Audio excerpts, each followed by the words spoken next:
Yeah. It's so wacky. Another crazy thing, they went to where the Incas were. Yeah. So like Machu Picchu and all that stuff. So cool. In Peru. And you can go there today and you see these giant megalith stones that are perfectly stacked together. Like it almost looks like, some said it looks like they almost like melted into place. Yeah. Like you can't even get like a piece of paper in between them. Yeah. And there more and more discoveries are coming out. Archaeologists are making more discoveries that basically the Inca came upon this megalith walls and stuff. And like it was already there.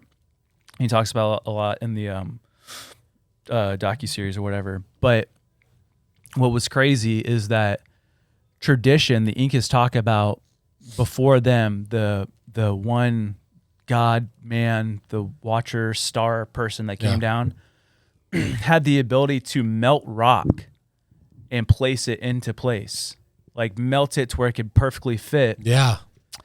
And then that made me think of when we talked about the Lizard City in LA. Yeah. How the Native Americans spoke of these people had the technology to melt rock and stuff. Yeah. Forgot about that. And like, but then It was almost volcanic. yeah. And so, but he went all over the Americas. He even went to Easter Island, same kind of structure. In Egypt, same kind of structure, to where it literally looks like it was melted into place. And there was even a cave there. They call it the Serpent Cave in Peru. And it's perfectly carved out of the bedrock. And all of the walls are shiny, meaning like it was like the what do you call the where rock turns to glass? I know like what you're talking about. It starts with a V. Oh, I don't know. I forget. I don't know the word. Viration. Yeah, that's it. Virilium. Vericinium. Yep. Igneous. Yes, that's it, I think. But people are saying like, oh, well, that's because it's shiny like that because people have been touching it over time. The archaeologist is like, no. He's like, then every single hand would have had to touch every single part of this that doesn't tunnel. make sense.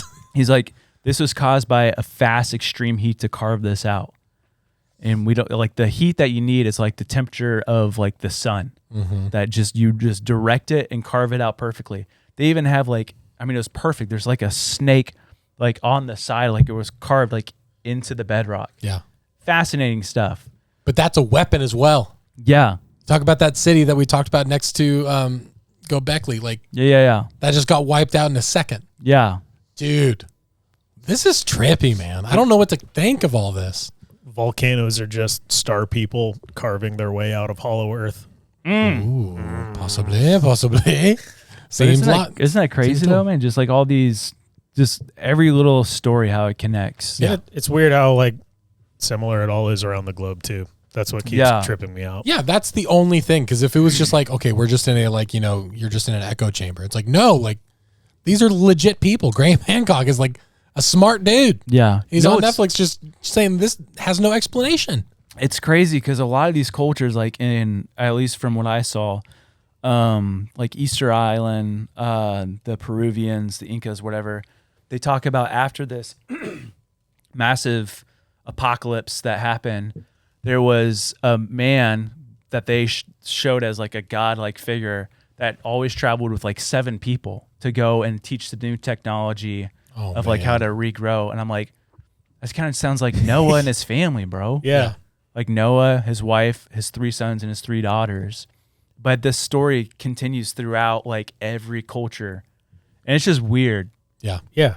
There's no explanation. It's not even weird. The thing that makes it feel weird is how hard it is to accept that narrative compared to the one that we exist in. It's actually incredibly logical. Yeah. Yeah. It's crazy just how much like fascination there is with like this, like the beginning of time and all that stuff, like atheist debates and stuff like that. But then when we ask questions just about weird things like this, like it's immediately, no, stop. Because anything that's supernatural, you can't explain. But it's like it happens all the time. Yeah. Like it's just absolutely that's just the one mind-boggling. thing. That's the one thing that kind of bums me out about Graham Hancock is that like he's so close. Like if you were just to add the supernatural element, I think his whole paradigm would shift. Like and he would have so many answers. Yeah, he's thinking in such like a logical sense, and he does like the whole ayahuasca. I was about to like, say, what kind of deception is he under though? After like going through that many experiences, he talks about the ayahuasca on that show. Yeah, and he like shows how they make it and like what it does, and like the access of the DMT, and like the Amazonian people. It's literally 2 elements. It's the ayahuasca root and then this leaf. And either or, if you took it by themselves, wouldn't do anything. It's only combining them that you get the full DMT trip. So like, how were they taught that? They were told that the person, it was a lady that called like the like Mother God. That's what they like basically call her.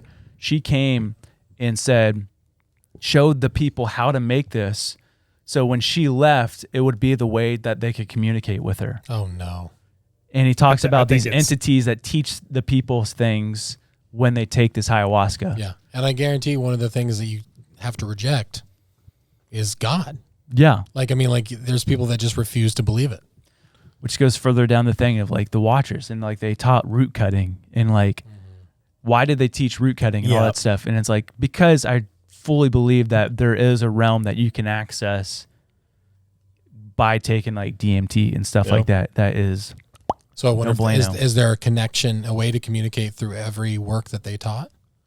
What do you mean? What? Like, I mean, you taught root cutting. So like the other things. Oh yeah. That's an interesting. Is there, with everything that they taught them, if they have that written down, like the things that were oh taught, yeah, that would be interesting. Like subjects at least, or the way, like different categories, are they able to communicate or pervert that thing into a way to do that? Yeah. I don't know.